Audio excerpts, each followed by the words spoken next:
Good morning. Good morning to you all. Jeff Alfred's Last Dance, the channel. We're blooming our heart, becoming a heart-centered human being. Okay, now last video. Another thing about the old way that I explained to you in the last video is a sense of being a fraud. Just a fraud, and I think that is part and parcel of being an ego mind, because that's what it throws at you. It kind of always sort of is trying to undercut you, and the feeling of being a fraud is one of ways that I thought, and I think that it does that.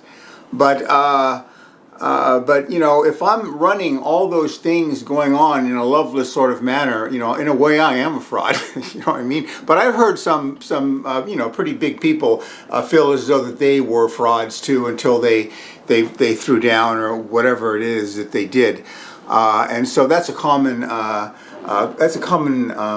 narrative for us, the idea of feeling fraudulent. And anytime you're out of love, anytime you're doing things with a tricky ego mind for whatever it is you're seeking, anytime you're out of love, not wanting the best for everybody around, and you're seeking something for yourself, that's a bit of a fraud, even right there. You know, so it's partly a manufactured thing by ego, the idea of getting you to feel like you're a fraud, partly real. If you're involved in or subject to all those things I described in my last video, which you're going to have to go back to if you haven't seen.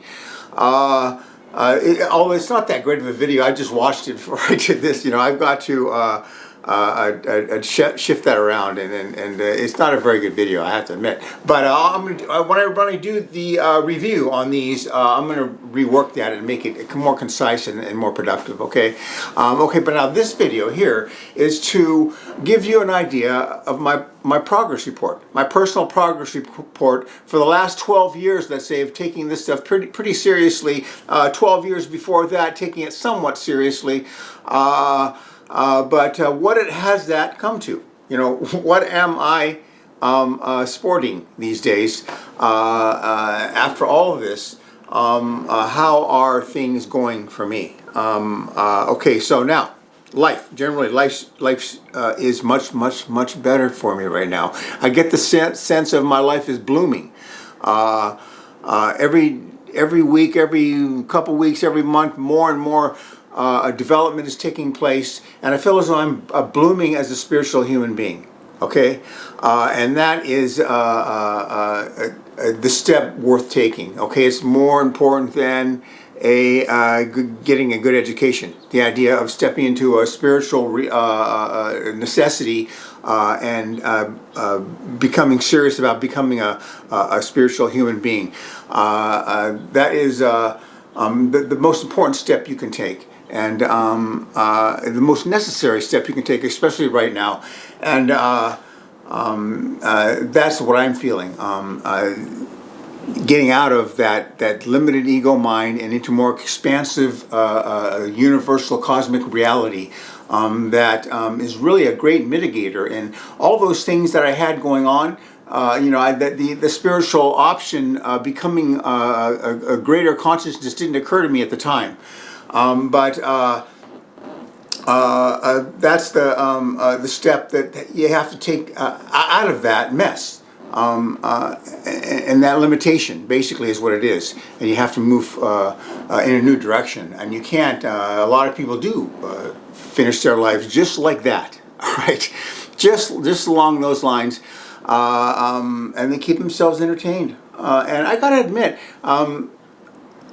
my particular ego mind centered personality and reality was much worse than a lot of people's. A lot of people seem to be doing fine, or think they, you know, they don't see the imperative I see in becoming more than just an ego-centered human being, a mind-centered human being, trapped in that mind and that limitation thereof, and doing the bidding of the ego mind and all those influences I explained to you in the last video. Okay, and I don't see how they are able to do that, but you know, there's a whole lot of people that seem to be kind of okay with egoism and things, and hopefully one day they'll wake up soon. But they keep themselves entertained. There's plenty in this earth to keep themselves entertained with, and they see no reason to make that movement to a greater spiritual reality, a greater cosmic reality, which helps mitigate all those things. It helps really tamp them down and put them in greater perspective. Because if you start stepping into your greater self, your greater spiritual self, leaving that old ego identity behind. Here we go. Okay, life is much better. I feel like my life is blooming. Okay, and it's alive. No more do I feel as though my life is over and that I had lost the struggle. Okay, and that was I could either kill myself or just live out till my days and hopefully one day die. Really, that's what really was my thing. Really, seriously. But I no longer feel a prisoner of I feel somewhat a prisoner of the mind state. That comes and goes, but that's been alleviated a good amount, a good degree of alleviation from that prisoner mind state.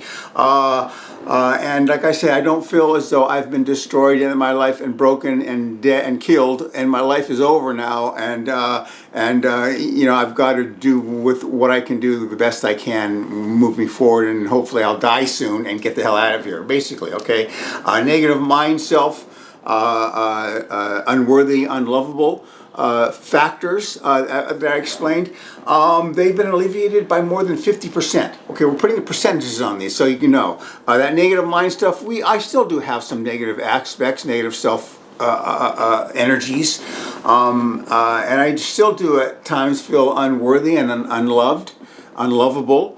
But it's much less than it used to be. Okay, and I would say 60% less. And I do move into greater self-love, greater into love for others, greater into the preciousness of this whole creation and my own personal preciousness, revisiting those things and enlivening them and becoming them, as opposed to becoming the negative mind state and those dense energies of unworthiness and unlovingness. Okay, I'm being unlovable, basically. Who could love me? A lot of us feel that way. That's why we have to make up personalities. That's why we have to make up a persona, because if we feel as though anybody really knew who we are, we don't feel like there's enough there in our regular state to love. We feel we have to do and accomplish or whatever something to earn that kind of stuff, and that's the wrong way to go about it. Fear, anxiety, depression, pain, hatred. I told you that was my emotional reality. Okay, those were my emotions that I that I had become accustomed to, and that's a very low vibe spectrum of emotions to have to live with every day. But that was indeed pretty much it. That's how far that I had sunken into that. Now, much more gratitude, much more connectivity to this world. I was explaining to you that time in that little park after I did some meditation and stretching, swim to the park, how connected I felt with everything. I could have stood there all day. This is about a month ago. And that sort of thing, much more friendly, tendency to be friendly, beaming friendliness, beaming in good nature, getting back to what I was when I was a teenager more than what happened after that, after I walked out of my house.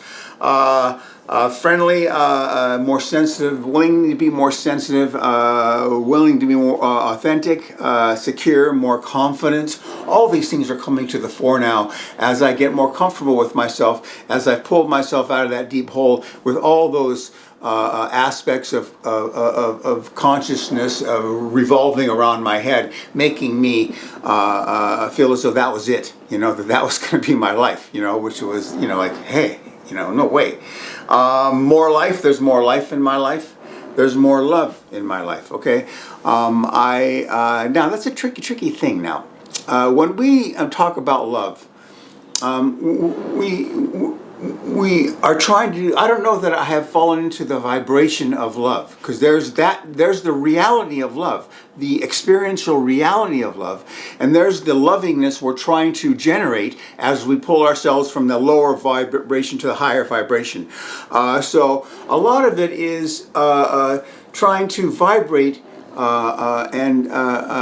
be more loving as much as I can from where I'm at. Okay, I don't know. In other words, I'm not beaming unconditional love. You know, in this hard state where we're headed, we're going to be beaming unconditional love to all those around us. Okay, so for ourselves and for everybody else. But that's the real, honest to God energy of love, and we're just doing the best we can with it in the state I'm in now and in the state you're in now. We're doing the best we can with it. So when we say more love, we're saying we're projecting as well as we can a positive nature to everybody around us. Okay, that's what I've been doing more and more of. I mentioned how I feel as though when I walk into a place that I am my energy is so clean and very, very positive these days that I feel as though the whole place is better for me being there and witnessing the whole spectacle. Okay, you got that? So there is more life. I'm feeling like moment to moment, especially as I slow everything down. Slowing everything down, like I said, I know I keep saying that, is extremely important. Okay, slowing everything down so you start to feel the luxuriousness and the lushness and the sensuousness of life. And as you slow those moments down, you begin to fall into the enjoyment more of life rather than racing through life without trying to slow that down, try to slow that time track down. You got that? It becomes more life, okay, and more sensitivities and more of everything when you're able to slow that moment down and step off that time track and experience that moment outright as its own. Okay, nice, very nice stuff there. Emotional insulative issues, trauma issues, blockages, all those types of things, they're still there. I'm doing all this now. This is how much better things have gotten just with the spiritual direction. I am a natural psychologist. I have a good intuitive psychological aspect to myself, including looking at myself and not kidding myself and looking at others and being able to get a good read on how they are. I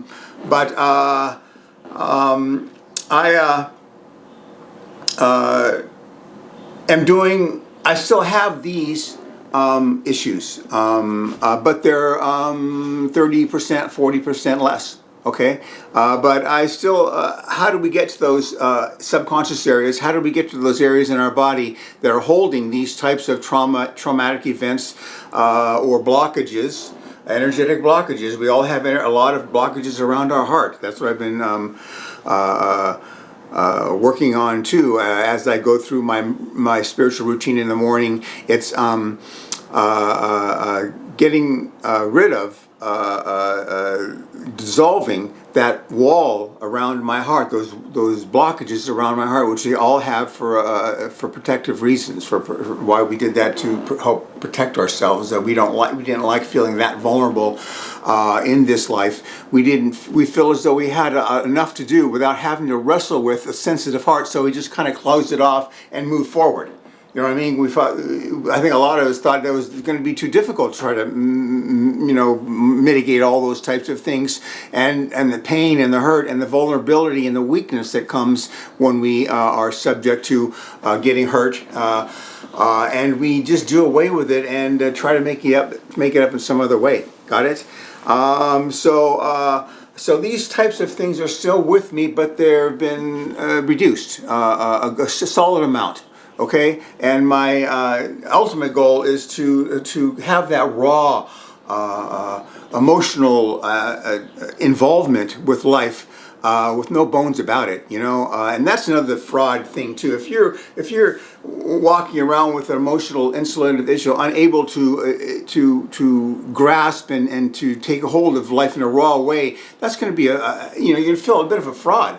When it comes to relationships or friendships, all those things are going to take a hit because of these types of things that I had developed in myself. Got it? Anger, aggressive attitudes, much better. I don't have a lot of anger these days in me. I don't waste the energy in anger. Like I was saying, I can go through some big mistakes and keep a cool head about it and just work through it, because I know getting angry isn't going to be anything other than inhibit, my judgment. It's going to incur my detriment, really, to get angry. You're taking yourself downward. Aggressive attitudes, much better. Always in stopping myself before I want to feel as though I have to strike back and handle something like that. But I am getting much better at being able to hold myself for a moment and see how I want to respond, rather than angrily striking back, which is what I can still be subject to if I'm not careful. And I'm doing very much better in that. How about how I walk in the morning with that? I walk with this heart. I talk with this open heart. I see with the heart. I think with the heart. I treat others from this heart. I sing from the heart. I play music from the heart. How am I doing on that? And that is doing better. How could it not be? But the idea of seeing with the heart, thinking with the heart, speaking with the heart, listening with the heart comes and goes. But it is much better. I would say 25% better. If I had to put a percentage on it, which I'm telling you, I want you to know exactly, or as much as we can, as well as we can do here, how much better things are than they were. So I would say 25%, 30% better, walking around exhibiting a sense of heartfulness to everything I see and come across. All right, and things, little things like birds and dogs and cats and even insects. Everything is striking me as more precious these days, because of being able to see things with the heart, relate to things with the heart. Okay, but I'm not there yet. Okay, know that. Can I feel friendship? I've told you many times, I lost the ability to feel friendship, to feel real friendship, where you're excited to go see a new friend you just met. You want to talk about things with him. You have a few things to communicate, and that's unique to being 12, 11, 13, 10 years old. That type of thing is very vibrant, and we lose that as we get older. So how good? I lost it completely. I lost the ability to feel friendship really completely, because I was so emotionally cauterized and insulated. But how do I feel that now? I feel I'm getting better at it. I'm not meeting a lot of people right now, but I feel as though I'm getting more able to relax, center myself, and to be able to feel the friendship in a real way. But I'm not there yet either. I would say that's 20% better than it was 10 years ago, being able to say that, hey, I feel this friendship now. I feel like this person I've just met, I feel this friendship. You got that? A second, much more accepting of self. Now, I no longer want to knife things away, cut things out, whatever it is, the way I used to, that I didn't like, and I am much more accepting of self. I'm much more allowing of others. All right, I have much more allowance for others, and don't feel the need to have them, remake them in my image, or to mold the reality around them, or to try to change them so I can feel, and that's better for them, and I can feel better about it. But I am much more allowing of others and non-judgmental toward others, and that is on its way to getting to a place where I am much happier with those types of interactions, and that's one of the bases for being able to feel friendship. Just allowing others to be. Not feeling as though there's something that would be better if that whole thing. I don't care so much what others think. Early on, I wanted people to like me. I cared what people think. I remember watching certain TV shows when everybody would think that this one person did something when he was completely innocent, but he didn't do it, but everybody thought he did, and how they reacted to him.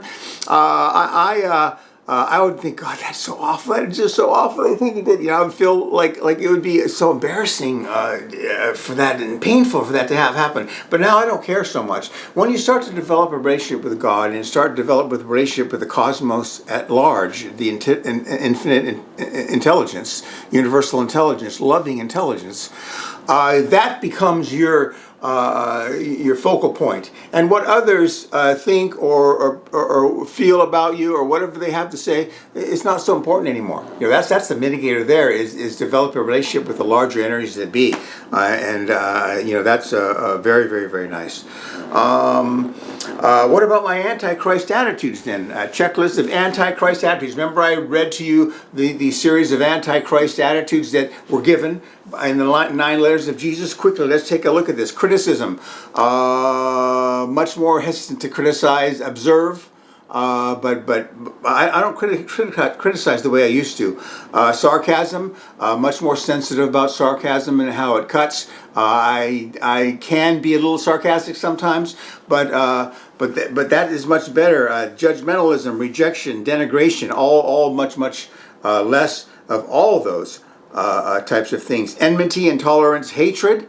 Very, very good in all those. I would say little residues of left, but I'm doing very, very good there. Aggression, violent impulses, thieving, falsehoods, double and devious dealing, slander. I never did slander. The one thing I never really did do is gossip. I never really gossip. If I wanted to know something about somebody, I'll go ask them myself, but I don't want to know what so-and-so said about so-and-so and then how he, I never did gossip. I never was in the loop. It's a waste of time. Basically, it's just a waste of time. And it's always judgment and all those, sarcastic and it's all those negative things that usually are involved in gossip. Seldom are they gossiping about the good thing about a person dead, but it's usually the things that aren't very good, and that's why they're gossiping about them, right? Don't need to prove. So the Antichrist attitudes, I'm getting very, very long in those. I'm at the 70 percentile in those, as far as maybe more, as far as putting all those things down, because they're going to inhibit unity in the heart, okay? If we want to get to a unity in the heart, which is what we're after here, those things won't be existing, okay? Because I saw that. I saw it with my own 2 eyes when I was 17 years old. Don't need to prove I'm right anymore. My thrust now is trying to understand the other person's point of view, trying to empathize and understand what he why or how he got to where he is. His thoughts are leading him, and I don't really argue very much anymore or with about certain things, because nothing ever really gets done. So it's just trying to understand where they're coming from and leave it at that. And I don't feel like I have to have them know that I'm right, even if I am right. Be only loving. Be only loving, so the mist of fear